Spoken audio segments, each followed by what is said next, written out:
میرے پاس اس وقت پیسے نہیں تھے، ہاں البتہ سونے کی ایک اینٹ موجود تھی جسے میں سونار کی دکان پر بیچ کر رقم حاصل کرنا چاہتا تھا تاکہ میں ان پیسوں کو ضرورت کے کاموں میں لگا سکوں۔ میں اس بستی میں ایک سونار کی دکان پر پہنچا اور اسے اپنی سونے کی اینٹ دکھائی۔ خالص سونے کی اینٹ دیکھ کر سونار کے دل میں لالچ آ گیا۔ اس نے اینٹ تو رکھ لی، مجھے پیسے دینے کی بجائے مجھ پر چوری کا الزام لگا دیا اور ایک ناکردہ جرم میں مجھے عمر قید کی سزا ہوئی۔ میں نے 40 سال زندان میں گزارے۔ اب میں اپنی سزا پوری کر کے واپس اسی بستی میں آیا ہوں۔ اب میں اپنے اس خزانے کو نکالنا چاہتا ہوں۔ اگر تم مجھے اس خزانے کے نکالنے میں میری مدد کرو گے تو میں تمہیں اس کا آدھا حصہ دوں گا۔ نذیر بزرگ کی بات سن کر بہت خوش ہوا اور مدد کرنے پر راضی ہو گیا۔ بزرگ نے یہ رات نذیر کے گھر پر گزاری اور صبح سورج نکلنے سے پہلے بزرگ اور نذیر لوگوں کی نظروں سے بچتے بچتے جنگل میں جا پہنچے۔ جنگل میں پہنچ کر بزرگ نے نقشہ نکالا اور جنگل کے راستوں کو دیکھنے لگا۔ جو نشاندہی اس نے نقشے پر کی تھی اس کے مطابق وہ چلنے لگے۔ کچھ ہی دیر کے بعد وہ ایک بڑے برگد کے درخت کے نیچے پہنچ گئے۔ وہاں پہنچ کر بزرگ نذیر سے کہنے لگا، یہی وہ درخت ہے جس کے نیچے میں نے اپنا خزانہ چھپایا تھا۔ اس کے بعد بزرگ نے اپنے تھیلے سے کچھ اوزار نکالے اور اس جگہ کی کھدائی شروع کر دی۔ نذیر نے بھی اس کی مدد کی۔ کچھ دیر بزرگ نے کھدائی کی اور کچھ دیر نذیر نے۔ تھوڑی سی کھدائی کرنے کے بعد انہیں وہ صندوق نظر آیا۔ نذیر نے آگے بڑھ کر وہ صندوق اٹھایا، اسے بزرگ کے حوالے کیا اور خود ایک طرف ہو کر بیٹھ گیا۔ بزرگ نے صندوق کو کھولا، دیکھا کہ اس میں اشرفیاں اور سونا موجود ہے، پھر صندوق کو بند کر دیا۔ ان دونوں نے وہ صندوق اٹھایا اور گھر واپس پہنچ گئے۔ گھر میں آ کر انہوں نے صندوق کو کھولا۔ بزرگ نے آدھا سونا اور اشرفیاں نذیر کو دے کر کہا کہ یہ لو، یہ تمہارا حصہ ہے، اس کو احتیاط سے استعمال کرنا، کہیں ایسا نہ ہو کہ تم بھی میری طرح پھنس جاؤ۔ میرے پاس تو محض ایک سونے کی اینٹ تھی جسے دیکھ کر سونار لالچ میں آ گیا تھا اور اس نے مجھے پھنسا دیا تھا۔ تمہارے پاس اس وقت کافی زیادہ خزانہ ہے، اس لیے تم لوگوں سے بچ کر رہنا۔ نذیر کو نصیحت کرنے کے بعد بزرگ نے وہ صندوق ایک کپڑے میں چھپا لیا اور چلنے کی تیاری کرنے لگا۔ جاتے جاتے اس نے نذیر کو بتایا کہ میرے پاس یہ جو خزانہ ہے یہ میرے کسی کام کا نہیں ہے، میں اسے غریبوں میں تقسیم کر دوں گا۔ اس کے علاوہ جنگل میں ایک اور جگہ پر بھی میں نے خزانہ چھپا رکھا ہے، میں دوبارہ تمہارے پاس آؤں گا، اس خزانے کا کیا کرنا ہے میں تمہیں تب ہی بتاؤں گا۔ یہ بات نذیر کی بیوی بھی سن رہی تھی۔ نذیر نے بزرگ کو گھر کے دروازے تک چھوڑا اور کمرے کے اندر جا کر بیٹھ گیا۔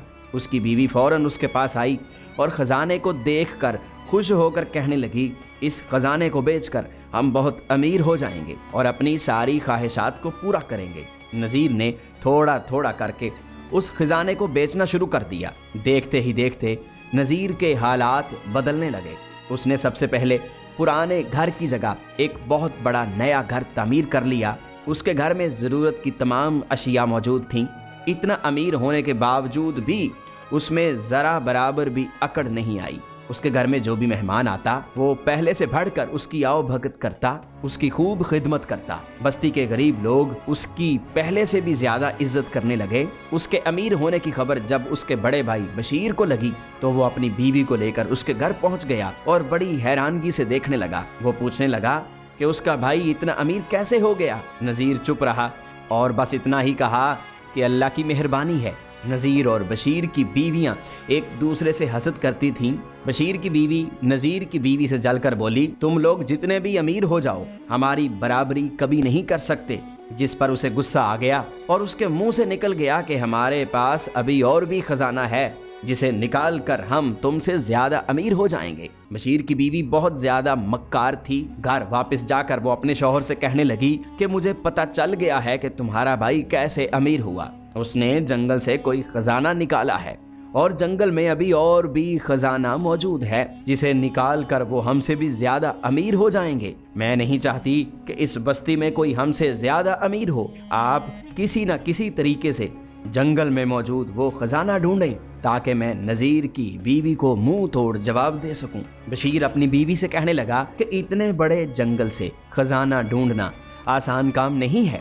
مجھے لگتا ہے کہ وہ بزرگ جسے ہم نے گھر سے نکالا تھا وہ چند دن نذیر کے گھر میں رہا تھا، ضرور اس نے ہی نذیر کو خزانے کے بارے میں بتایا ہوگا، کیونکہ وہ بزرگ اس سے پہلے کبھی بھی بستی میں نظر نہیں آیا تھا اور اس کے جانے کے فوراً بعد ہی نذیر مالدار ہو گیا ہے۔ بشیر بھی نہیں چاہتا تھا کہ اس کا بھائی اس سے زیادہ امیر ہو جائے، اس لیے اس نے بھی فیصلہ کر لیا کہ وہ خزانہ تلاش کر کے ہی رہے گا۔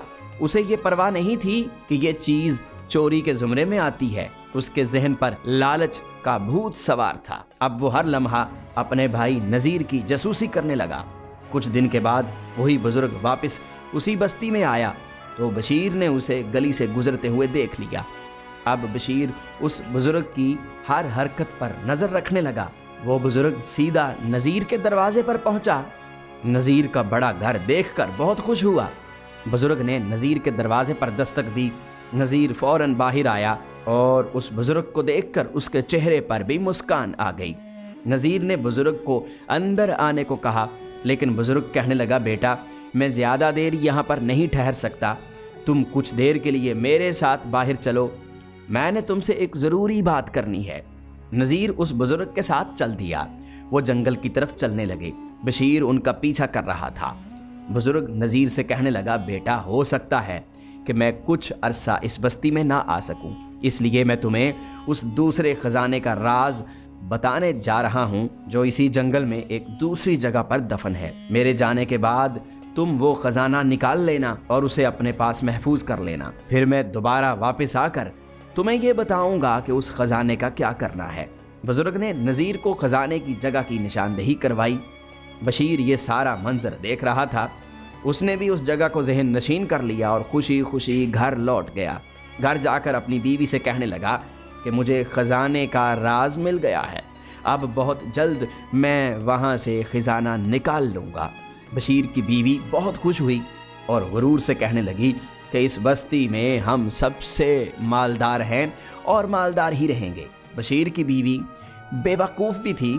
وہ اسی روز نذیر کے گھر گئی اور اس کی بیوی سے کہنے لگی کہ اس بستی میں سب سے زیادہ امیر ہم ہی ہیں اور ہم ہی رہیں گے، کیونکہ میرے شوہر کو بھی جنگل میں موجود ایک خزانہ مل گیا ہے جسے نکال کر ہم لوگ اور زیادہ امیر ہو جائیں گے۔ بشیر کی بیوی کی بات سن کر نذیر کہنے لگا کہ اس کو جنگل کے خزانے کے بارے میں کیسے پتہ چلا؟ بشیر کی بیوی جب اپنے گھر چلی گئی تو نذیر کی بیوی کو اپنی بے وقوفی پر شرمندگی ہوئی اور کہنے لگی کہ میں اسے نیچا دکھانے کی کوشش کر رہی تھی، میں نے غصے میں آ کر اسے بتا دیا کہ ہمارے پاس ابھی اور بھی خزانہ ہے، جس پر نذیر کہنے لگا کہ بے وقوف عورت، میں نے تمہیں پہلے ہی سمجھایا تھا کہ خزانے کے بارے میں کسی سے کوئی بات مت کرنا۔ مجھے لگتا ہے کہ میرے بھائی نے بزرگ کے ساتھ مجھے جنگل میں جاتے ہوئے دیکھ لیا ہے۔ اس سے پہلے کہ میرا بھائی وہاں سے خزانہ نکال لے، مجھے آج رات ہی اس خزانے کو محفوظ کرنا ہوگا۔ جیسے ہی رات ہوئی، نذیر جنگل میں گیا، اس نے خزانہ وہاں سے نکال لیا اور گھر میں لا کر محفوظ کر دیا۔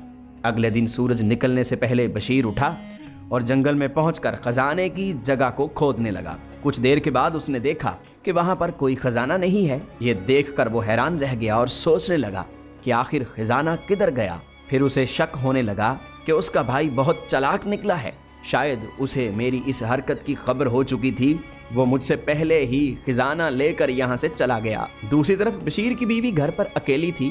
اس کے گھر میں چور داخل ہو گئے اور گھر سے سارا قیمتی سامان اور مال و دولت لے کر فرار ہو گئے۔ بشیر جب جنگل سے واپس گھر پہنچا تو اس کا چہرہ اترا ہوا تھا۔ جیسے ہی اس نے اپنی بیوی کو دیکھا تو وہ بھی پریشانی میں دکھائی دے رہی تھی۔ بشیر نے پوچھا کہ تمہارے چہرے پر کیوں ہوائیاں اڑ رہی ہیں؟ وہ کہنے لگی کہ آپ کے جانے کے بعد گھر میں چور آ گئے تھے اور سارا سامان لے گئے ہیں۔ وہ پوچھنے لگی کہ تم خالی ہاتھ کیوں آئے ہو؟ خزانہ کدھر ہے؟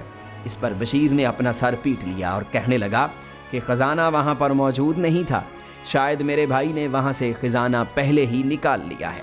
زیادہ مالدار ہونے کے چکر میں ہم لوگ برباد ہو چکے ہیں۔ ہم نے اس دولت کو حاصل کرنے کی کوشش کی جو ہماری نہیں تھی۔